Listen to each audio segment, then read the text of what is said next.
क्या आज भी कहीं जिंदा है पुष्पक विमान?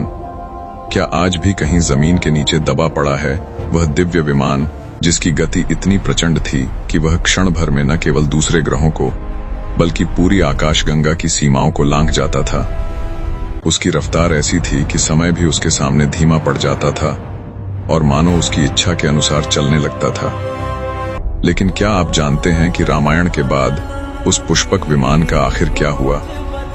पुष्पक विमान का नाम लेते ही मन में एक ऐसे दिव्य रथ की छवि बनती है जो साधारण नहीं था।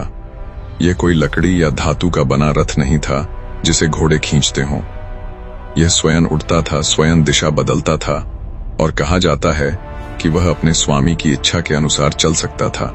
उसकी उत्पत्ति भी साधारण नहीं थी। कथा के अनुसार इसका निर्माण देवताओं के दिव्य शिल्पी विश्वकर्मा जी ने किया था। विश्वकर्मा जी को ब्रह्मांड का इंजीनियर कहा जाता है। स्वर्ग के महल, देवताओं के अस्त्र शस्त्र, दिव्य रथ सब उनकी रचना माने जाते हैं और पुष्पक विमान उनकी सर्वोत्तम कृतियों में से एक था। कहा जाता है कि यह विमान सबसे पहले ब्रह्मा जी के पास था। ब्रह्मा जी सृष्टि के रचयिता, उनके पास यह विमान किसी सामान्य यात्रा के लिए नहीं बल्कि दिव्य कार्यों के लिए था। बाद में उन्होंने इसे धन के देवता कुबेर को दे दिया। कुबेर इसका उपयोग स्वर्ग और पृथ्वी के बीच यात्रा के लिए करते थे। उनके लिए यह वैभव और अधिकार का प्रतीक था। लेकिन कहानी में एक बड़ा मोड़ तब आया जब रावण ने कुबेर पर आक्रमण कर दिया। रावण केवल एक बलशाली योद्धा ही नहीं था, वह अत्यंत विद्वान, महान शिव भक्त और असाधारण महत्वाकांक्षी शासक था। उसने कुबेर को पराजित किया और लंका के साथ साथ पुष्पक विमान भी अपने अधिकार में ले लिया। उस क्षण से यह विमान रावण की शक्ति का प्रतीक बन गया। पुष्पक विमान की सबसे अद्भुत विशेषता थी उसकी आकार बदलने की क्षमता। रामायण के वर्णन के अनुसार यह विमान यात्रियों की संख्या के अनुसार स्वयं को छोटा या बड़ा कर सकता था। जब भगवान श्री राम ने रावण का वध किया और लंका से अयोध्या लौटने का समय आया, तब विभीषण ने पुष्पक विमान प्रस्तुत किया। श्री राम, सीता जी, लक्ष्मण जी, हनुमान जी और पूरी वानर सेना उसमें सवार हुई। फिर भी किसी को असुविधा नहीं हुई। ऐसा प्रतीत होता था मानो उसमें अनंत स्थान हो। यदि हम आधुनिक विज्ञान की दृष्टि से सोचें तो यह किसी फ्लेक्सिबल फ्रेमवर्क की ओर संकेत करता है या ऐसी इंटरनल स्ट्रक्चर की ओर जो आवश्यकता के अनुसार स्वयं को बदल सके। आज हम मॉड्यूलर आर्किटेक्चर और फोल्डेबल स्ट्रक्चर्स की बात करते हैं, लेकिन उस युग में इस प्रकार का वर्णन अत्यंत आश्चर्यजनक है। इसके संचालन की विधि और भी अधिक रहस्यमय थी। कहा जाता है कि पुष्पक विमान मन की गति से चलता था। स्वामी जहां जाने की इच्छा करता, विमान उसी दिशा में उड़ जाता। न कोई इंजन की आवाज, न कोई लगाम, न कोई पायलट। आज के युग में ब्रेन कंप्यूटर इंटरफेस जैसी तकनीक विकसित हो रही है जहां मस्तिष्क की तरंगों से मशीनों को नियंत्रित किया जाता है। वैज्ञानिक विचारों के माध्यम से ड्रोन उड़ाने में सफल हुए हैं। यदि हम इस संदर्भ में देखें तो पुष्पक विमान का वर्णन किसी अत्यंत एडवांस मेंटल कंट्रोल सिस्टम जैसा प्रतीत होता है। संभव है कि प्राचीन काल में इसे आध्यात्मिक शक्ति के रूप में समझाया गया हो, जिसे आज हम तकनीकी भाषा में समझने का प्रयास कर रहे हैं। पुष्पक विमान केवल तकनीकी दृष्टि से ही नहीं बल्कि स्थापत्य की दृष्टि से भी अद्भुत था। उसका वर्णन एक उड़ते हुए महल के रूप में मिलता है। भूमि स्वर्णिम दीवारों पर रत्न जड़े हुए, भीतर अनेक कक्ष, सरोवरों और वनों के चित्र अंकित।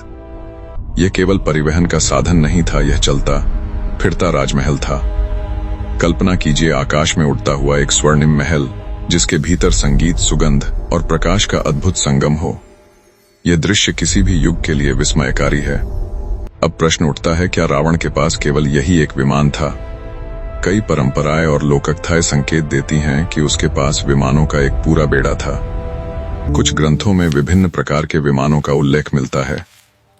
कुछ पक्षी के आकार के थे, कुछ स्वर्णिम, कुछ ऐसे जो तीनों लोकों में चल सकते थे, आकाश, भूमि और जल। त्रिपुरा नामक विमान का वर्णन तो ऐसा मिलता है जो जल के भीतर भी प्रवेश कर सकता था। श्रीलंका में आज भी कुछ स्थान ऐसे बताए जाते हैं जिन्हें रावण की वैमानिकी से जोड़ा जाता है। वारियापोला, जिसका अर्थ बताया जाता है वायुयान का स्थान। थोटुपोला कांडा, जिसे कुछ लोग प्राचीन लैंडिंग साइट मानते हैं। रावण गाला, जहां समतल सतहें दिखाई देती हैं जो किसी भारी वाहन के उतरने के निशान जैसी लगती हैं। हालांकि इन दावों का वैज्ञानिक प्रमाण स्पष्ट नहीं है, लेकिन स्थानीय परंपराएं इन्हें रावण के प्राचीन एयरपोर्ट से जोड़ती हैं। गुरुलुपोथा नामक स्थान के बारे में कहा जाता है कि वहां विमानों की मरम्मत होती थी। कुछ लोग वहां मिले अवशेषों को प्राचीन वर्कशॉप का प्रमाण मानते हैं। प्राचीन वैमानिक ग्रंथों में पारे से चलने वाले इंजन का उल्लेख भी मिलता है। कहा जाता है कि विशेष प्रक्रिया से पारे को घुमाकर और गर्म करके ऊर्जा उत्पन्न की जाती थी। आज आधुनिक विज्ञान में आयन प्रोपल्शन सिस्टम और प्लाज्मा ड्राइव टेक्नोलॉजी जैसी प्रणालियां विकसित हो रही हैं। यद्यपि दोनों के बीच सीधा संबंध स्थापित करना कठिन है, फिर भी यह तुलना अत्यंत रोमांचक है।